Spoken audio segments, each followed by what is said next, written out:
Well, it's day 3 of Asset Day here at Riot Games. I'm joined right now by Xmithie from Immortals, with coverage brought to you by Alienware. And it's been a while since I've said I've been joined by Xmithie from Immortals, several years now. But you're back.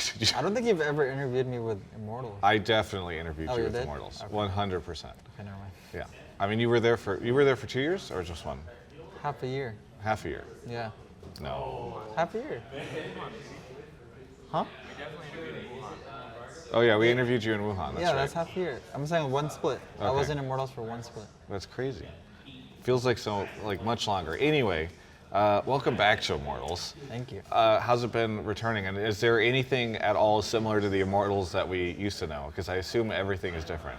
Yeah, I don't think I've seen one staff player that I've seen before than now. I think it's just a completely different Immortals. So. Is that exciting for you, or what's your take on sort of all the changes you've seen?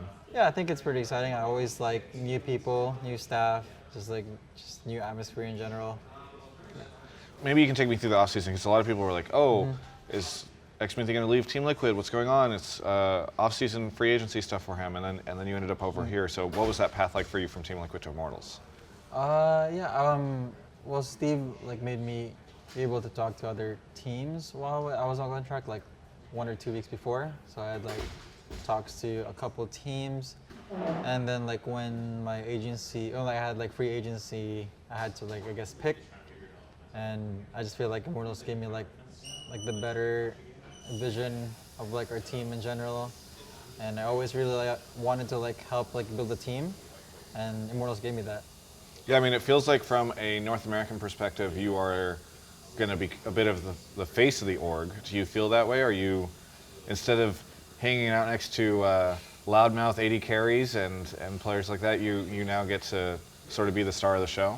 Well, I guess I was so used to it that I haven't really thought of being a face of a team or a company. I just like being chill and just not really be in the front, but I mean, I guess if it happens, it happens. But I wasn't really looking onto it or be my main focus, I guess. Were you at all involved in any of the roster decisions that were made? Or did they consult you as you were coming in? Yeah, when I came in, Zab talked to me, and then he said that he already has so as we're already in the team, we're just in talks. But the other 3, I had a lot of talks. I talked to a couple players, talked to them if they're really fit for the team or not, and Altec and Hako, I feel we're the best fit for that team. Yeah. Well, what are your expectations for IMT? Because a lot of people seem to be locking in the old school 3 guys up at the top, but it feels, I'm kind of curious where you think IMT fits into the whole thing. Well, yeah, always the power rankings and all those, journalists always have their own power rankings, but I don't know. I don't think I've ever seen a really right one, even not right now, but before, even in IMT a few years ago, people were counting us out. No one really thought of us a top 8 team even, but we were second place at that time. So yeah, I feel we have a really good shot, and for me specifically, my main goal is always to go to Worlds, and that's always going to be my goal. Second goal is probably try to get to MSI, since there's no more championship points anymore. But I feel having this team getting international just experience from the get-go, so that we can have a better shot at Worlds, is my goal. Do you feel like there will be a sense of rivalry between you and Team Liquid?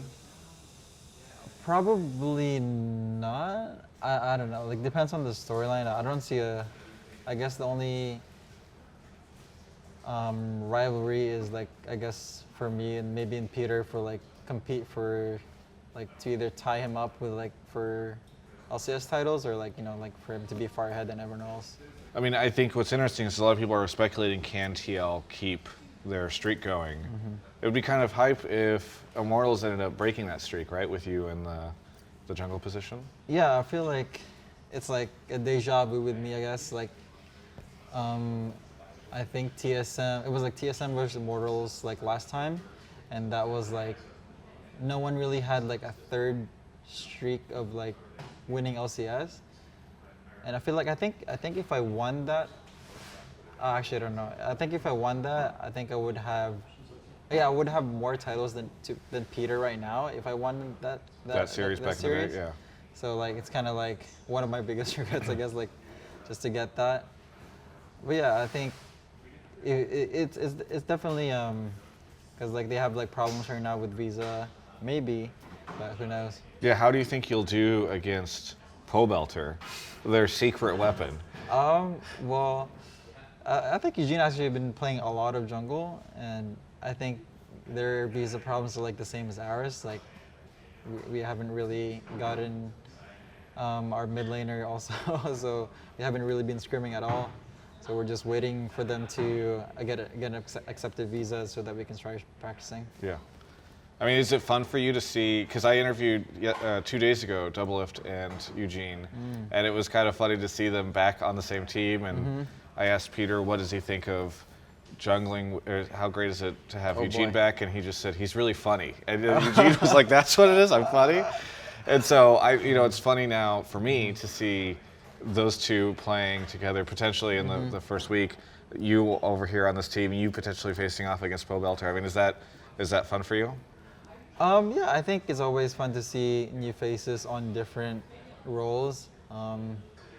It's gonna be more funny, I guess, like having them work, cause like I know Peter, and like I've seen him play with junglers who were mid laners before on other teams, and it was like pretty funny. Yeah, like I just want to see how it goes. Yeah, that'll be fun. A lot of people have been saying that Broxa is a side grade from Xmithie. You being Xmithie himself, I'm curious, what is your take on the Broxa situation? Well, I always play against Broxa in any international event. He's always like in a top team. He's always really strong. He's also younger than me, so like he has more fuel, I guess. Yeah. So side grade or not, I think he still has a lot to learn because like he has more time to play. And seeing him play, like I'm really excited to scrim against him, like more than before, and hopefully he's gonna be here soon. Yeah. So I believe you continue to be the oldest player in the LCS.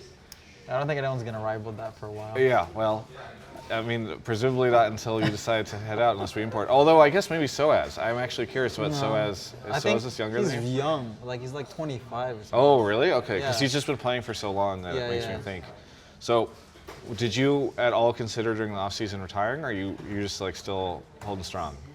I said I was considering retiring if we, won Worlds. Yes. Like I was probably gonna retire if I won Worlds, so but I didn't get that, so here's to another year of like trying. Yeah. You're 28? Turning 29. Turning This 29. year. What's Oh so my funny? God. Do you think you could Do you remember when you were turning 29? Yes. All that time ago. No.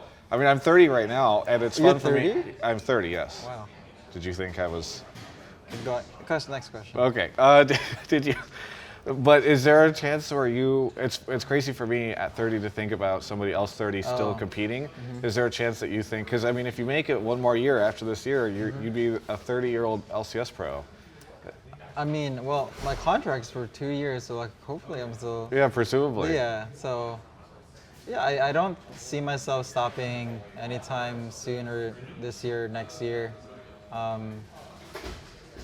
Yeah, like I feel like League is not all about like age or like I don't think any game is all about age. It's all about dedication and like where your head is. So, Where your hair is almost what you said. Yeah, I still. As have long hair. as you've still got Yeah, it. so that's why some people like who are receding. So Yes, can't I play see. anymore. It's time to go. Whenever the hair starts going, it's time for you to leave. So, yeah, I mean, it's about the dedication. But I think one thing that I have seen time and time again with pro players is they get older and their priorities start to change, right? Yeah. Because it goes from, hey, do I want to be working a 6 to 7 day a week job to, oh, maybe it would be nice to be in a relationship and move out and like have time with this person, or I don't know, just reprioritize. Do you consider any of that stuff, or do you feel like you found like a good way to manage all of it? I think the reason I found a good way to manage it because I'm winning.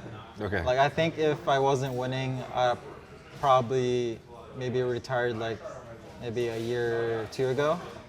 But like like I'm still playing really well, and then like my team always plays really well.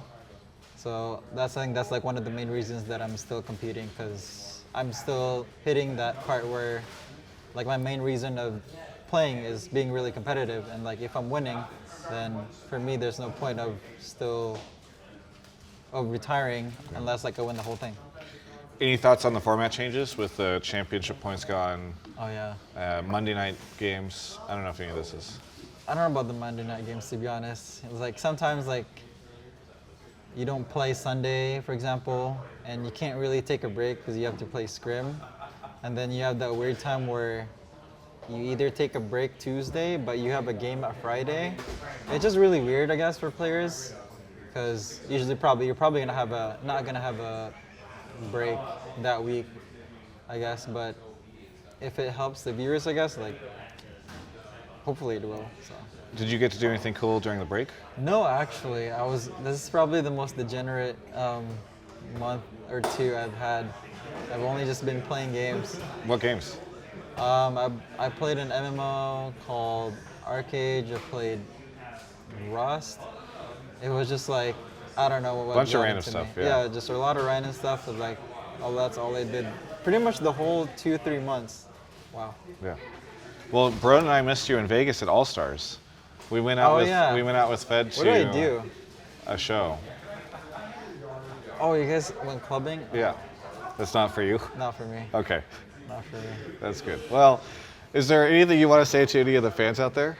Well, former TL fans who are Immortal fans now, thanks for supporting, and like for the old Immortal fans that are still Immortal fans now, I'm happy that you guys still supporting, and yeah, thanks.